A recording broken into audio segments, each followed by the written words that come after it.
Welcome to the Fab Lab. We're going to reclaim some very special pallet wood and create these sweet looking signs.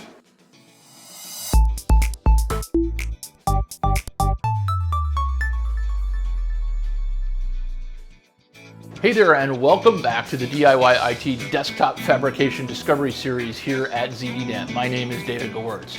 Today I'm making some signs from reclaimed wood, but not just any reclaimed wood. When the Dremel Laser Cutter arrived, it came on a shipping pallet. I thought it would be really neat to chop off some slabs of wood from that specific pallet and turn them into personalized signs for my very cool editors at ZDNet. I really like the idea that the pallet the machine shipped on has been turned into something cool produced by the machine. So let's get started. So here's the original shipping pallet. I just left it out in the carport until I was ready to work with it. I decided to use my battery-powered jigsaw because it fit perfectly in between the slats and was easy to use outside without having to run an extension cord. I used these clamps to hold the cut piece in place while I cut the other side of the board. That made it more secure and a little safer to cut. Especially since, as you can see, I ran into a little snag cutting this piece and had to back off and start again. When cutting pallet wood, safety is a really important thing to keep in mind. That's pretty much the case with any reclaimed wood, because you never really know what's in it or where it's been or what condition you're going to be dealing with.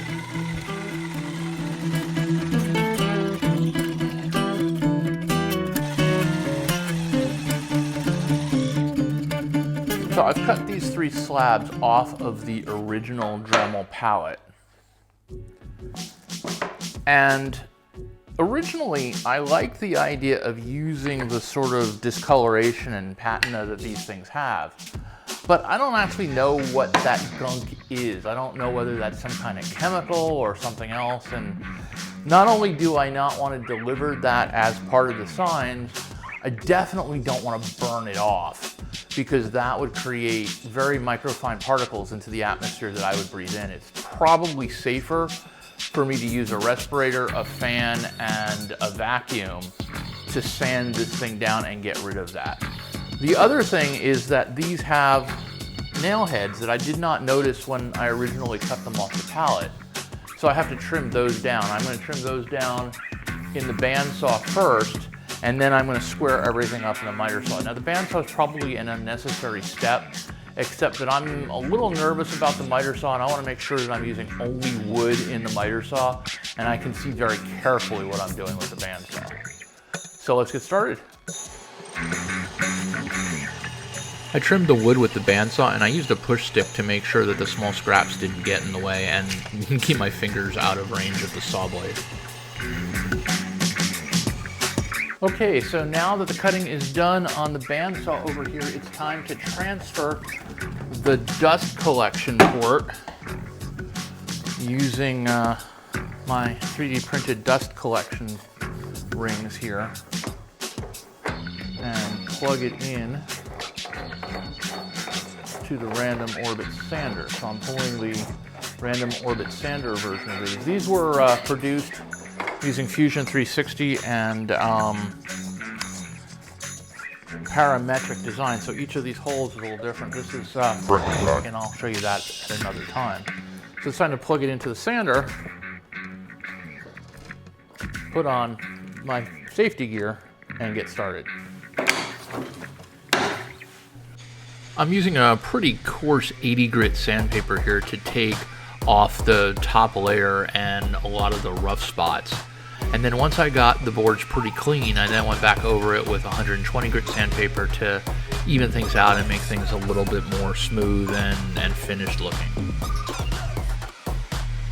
I think sanding is definitely my least favorite part of the process, but getting to see that world-beaten wood turn into nice clean planks that I could build my project on was actually quite exciting.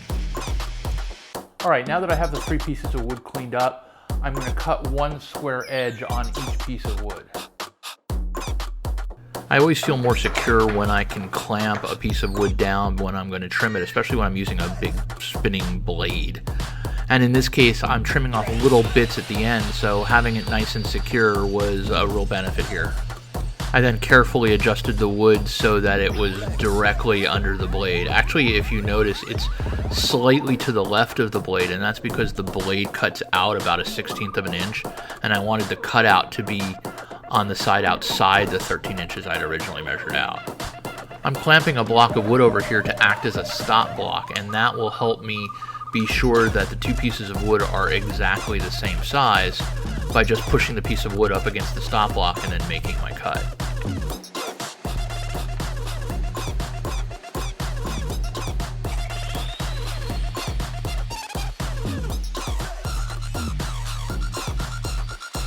So the last step in the wood preparation process before these pieces are ready for the laser cutter is to put a nice little round over along the edge of each of these pieces. Once again, I'm using these great bench clamps to hold down my work as I route it. I have to say that these clamps have totally upped my game, and it's kind of hard to believe I lived this long without them. Okay, so we're going to transition from workshop to desktop and prepare the first of the two signs for the laser cutter. And I'm sitting here in Illustrator, and I've set up my work area to 13 by 3 inches, 13 across and 3 down, which corresponds to the size of the plaque.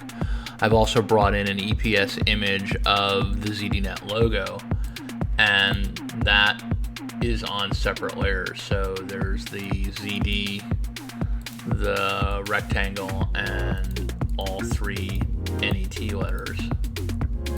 And in addition, I have the title and name of Larry, who is our editor-in-chief, and I've placed that on the artboard as well. Now, I've set different grayscales here just to make it a little easier for me to figure out how it's going to look when it produces.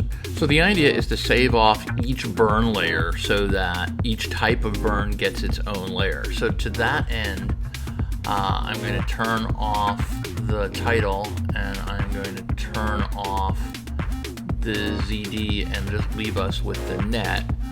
I'm going to then do, you can't see it here, but I'm doing a file save a copy, and in this case this is going to be a PDF, and I'll just call that net PDF.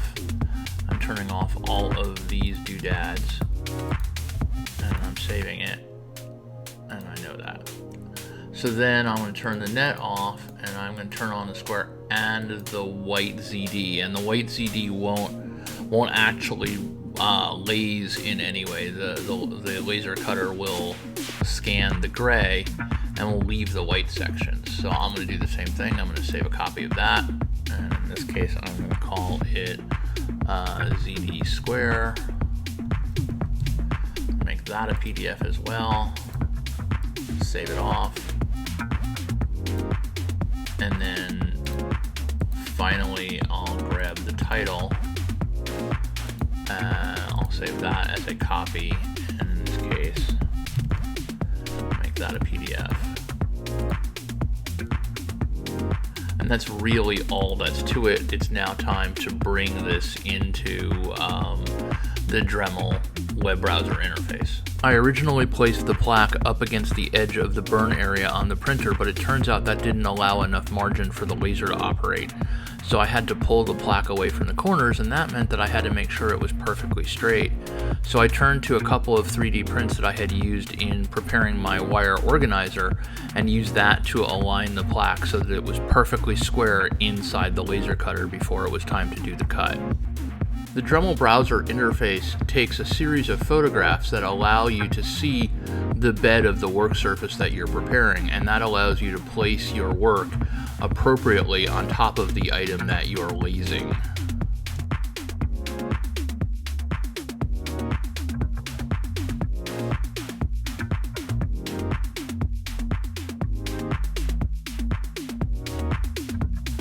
Then it's time to bring in each work layer and set the characteristics. I wanted the square with the ZD in it to be burned the least, so I set that at 25%.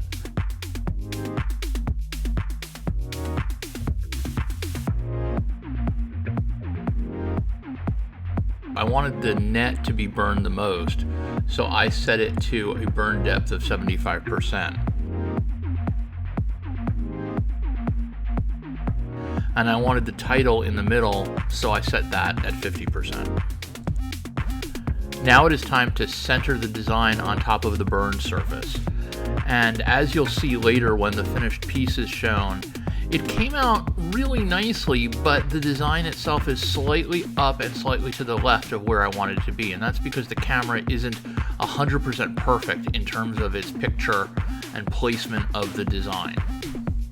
All that's left is to make sure the layers are in the order I wanted them to be, and it really doesn't matter, and then hit start so that it gets sent to the laser cutter and is ready to burn. A quick adjustment using the alignment puck is all that's necessary to align the laser to the new piece of wood.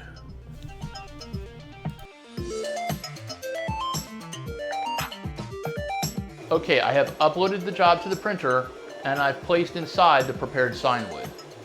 I've turned on the exhaust fan here. I've got ear protection and eye protection. So all that's left is to press the start button twice. So let's kick it off.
So here's how the two plaques look as they come out of the laser cutter.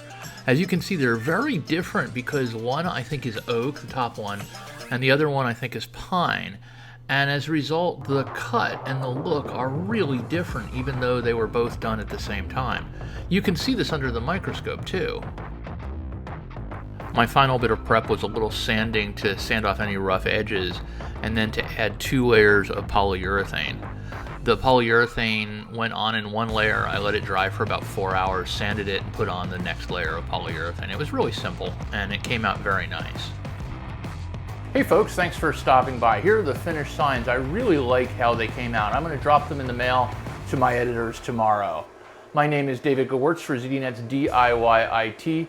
Go out there and build something awesome.